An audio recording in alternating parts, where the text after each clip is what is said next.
And now, as another in our series, the I'm Sorry Sagas, we present The Adventures of Little Martin Copperwick.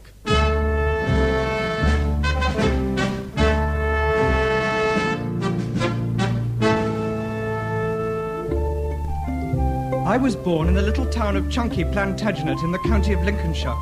This came as a great surprise to my parents, who were living in Wigan at the time. Of my earliest days, I remember but little, except that when I was 6, we all moved to Grubendorf unter Linden, near Birmingham. And it was there that I grew into the innocent, lovable little boy whose adventures I shall try to describe in my narrative. One evening, I particularly remember, when my mother and father were away indulging their high spirits at a temperance meeting, and I was alone at home with my faithful old nurse, Maggotty.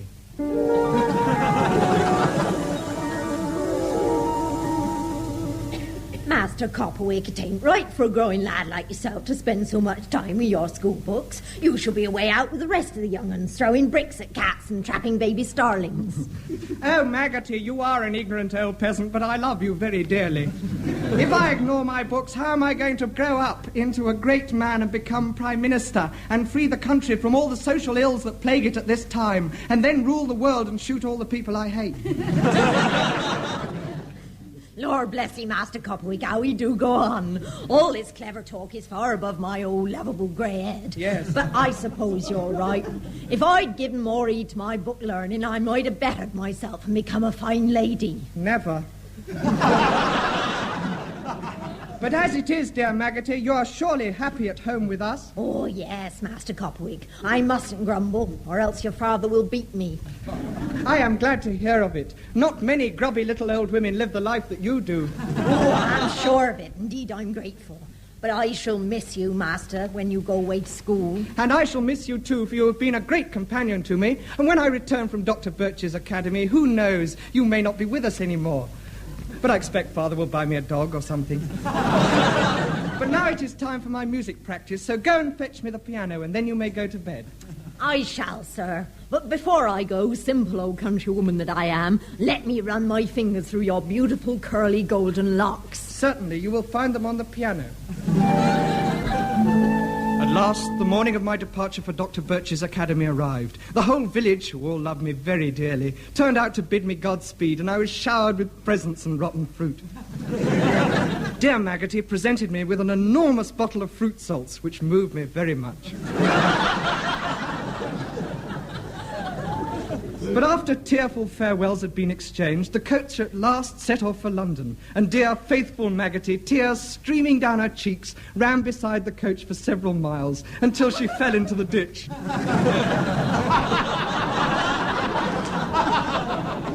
That night we arrived in London, and I presented myself at Dr. Birch's academy for the sons of gentlemen.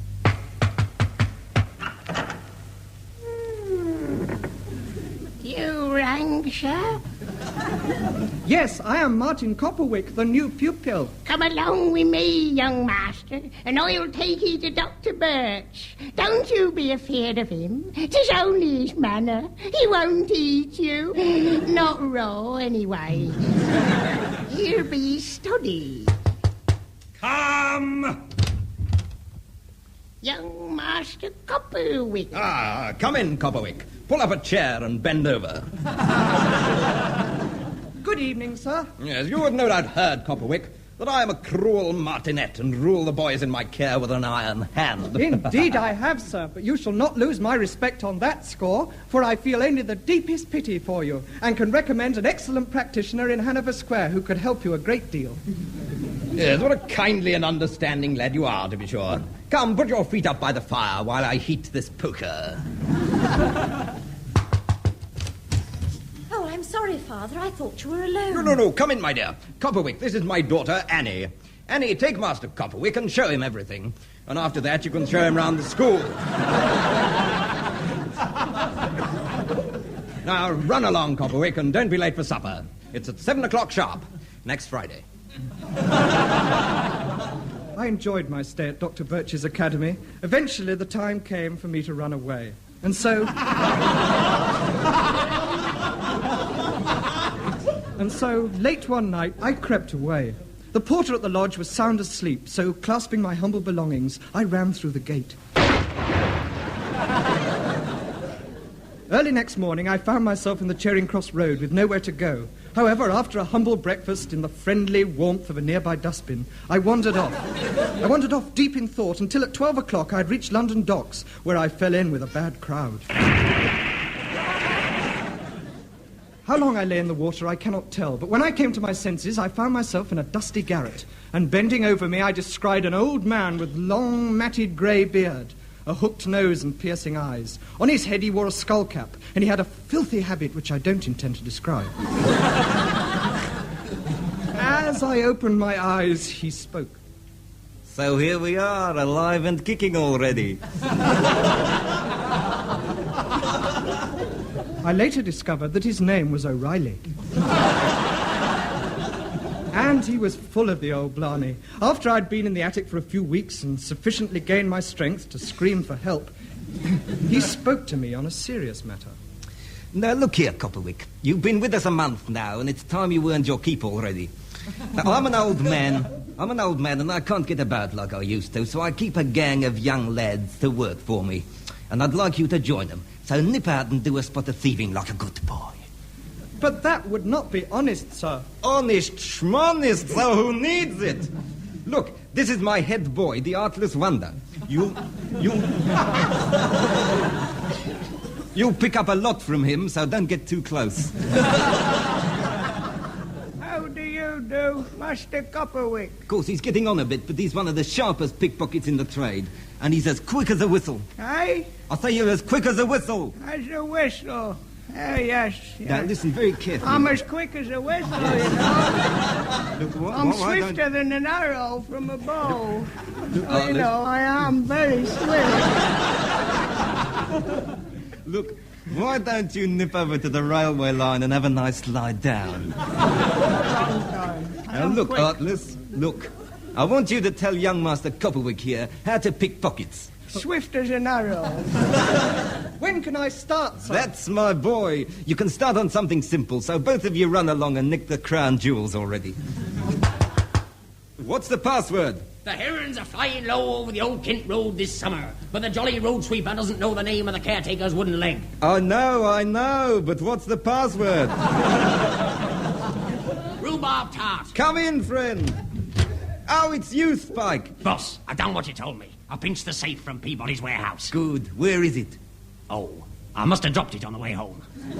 So how many times have I told you to mend that hole in your handbag? Sorry, boss. But the cops caught me. They wanted to search me, but I gave them the slip. You mean you're not wearing anything under that frock? Mr. Spike, why are you dressed like a little old lady? I am a little old lady. And so, under Mr. O'Reilly's eagle eye, I set to work picking pockets, and soon I had the largest collection of pockets in London. Then, one evening in January, or it may have been Saturday, I was in my room, sitting at the rude table, reading a dirty book, when I spied a face at the window. I recognized it at once. It was the very same window that had always been in my room. I opened it, and in climbed none other than my faithful old Maggotty, otherwise known as my Maggotty Old Faithful. Oh, Master Copperwick, I do believe you've growed. No, Maggotty, I think you've just shrunk. But come and sit over here by the fire where you'll stop the draught. Sir, I can't stay. I've come to warn you that Mr. O'Reilly is an evil man. He plans to carry you off in the dead of night and ship you to America, where he'll sell you into slavery. Heavens, Maggotty, how did you uncover this plot? I heard him talking to Spike about it, sir. They plan to do it tonight. Good work, Maggotty. Here's a bottle of embrocation for your pains. Quick, Master Copperwick, we must fly. Impossible, we must run along the ground.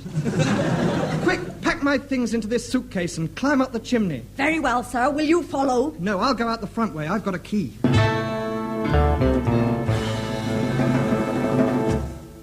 And so Maggotty and I had made good our escape. Next morning, I wandered into the city in search of regular employment. At last, my attention was caught by a notice reading, "Smart lad wanted with a view to managing directorship." The notice hung on the door of the offices of Podlip, Batterworthy and Podlip and Smith, a firm of brokers.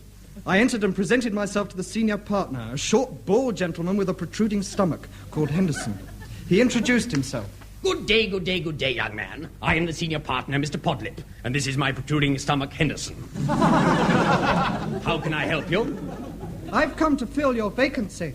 Well, you watch your language and we'll get along much better. Now, you seem a likely young shaver, so I'll give you the job. Here is your desk. Use the ink sparingly and write on all 3 sides of the paper.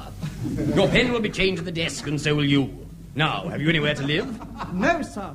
Then you must come home with me. My wife will be glad of an extra hand around the place. What place, sir? Keep a civil tongue in your head. Anyway. We have a capital room to let out of the cellar, and the rent is a mere 10 shillings a minute. Now, does that suit you? Very well, sir. I'm sure I shall enjoy working with you. I'm sure you shall. If you don't, just come along to me and I'll sack you.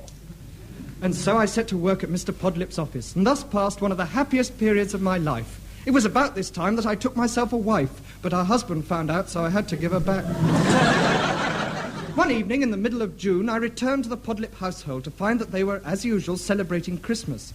The Podlips were a gay household, and we had already celebrated Christmas 8 times since February. As I entered the drawing room, what a scene of festive gaiety met my childish gaze. A cheery fire was blazing at the other end of the room, and servants dashed to and fro with buckets to water to quench the flames. Mrs. Podlip was industriously scooping the stuffing out of the traditional Christmas goose, and so large was the bird that the good lady had to clamber inside it to reach the last of the stuffing. And she amused the company every now and then by crawling out and saying, "Boo." As I stood in the doorway, one of the guests, Mr. Hackwit, a commercial gentleman, ran up to me and seized my hand. Come, sir, join in the fun. It is very ill-mannered of you to stand so alone. Alone? I'll only be a minute as the egg timer said to the smoked halibut. Ah, Copperwick, I see you have met Mr. Hackwit. He is well known for his ingenuous cockney wit and humour. Humour? You must be joking, as the Archduke said to the postage stamp. Capital, Hackwit, capital. But here is my daughter Annabel. Annabel, come and have a dance with Master Copperwick. Yes, Father. Would you care to accompany me in the quadrille, Master Copperwick? No, I'll wait here till you come out.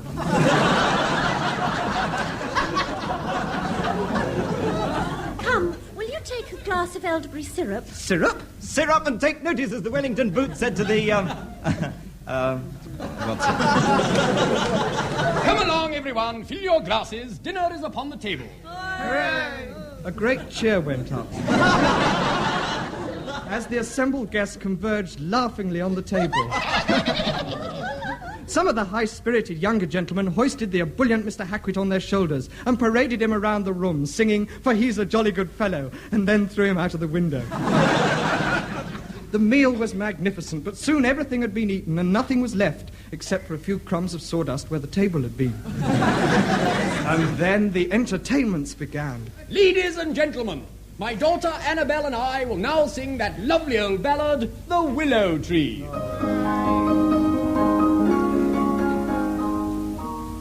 The last days of summer fast change into autumn. The sheep and the cattle went home all the year. We hunted the rabbits, but seldom have caught them. But just like a rabbit trap, you have caught me. Bravo! Take 'em off! Take 'em off! Strip! And now we will all play a party game. And afterwards you can all go home. You will all form 2 teams. And when I give the word, you will all crawl around the room pushing a coal scuttle with your noses and shouting, "I am the old family butler." And the first team to act out the last act of Hamlet and Dumb Show on top of the writing desk wins the prize. A sack of artichokes. Ooh. Now, off you go. But a sudden hush descended as we heard outside the window the tinkle of sleigh bells, the clatter of soft hooves, a slight tap at the door, and a jovial voice calling, "Open up in the name of the law."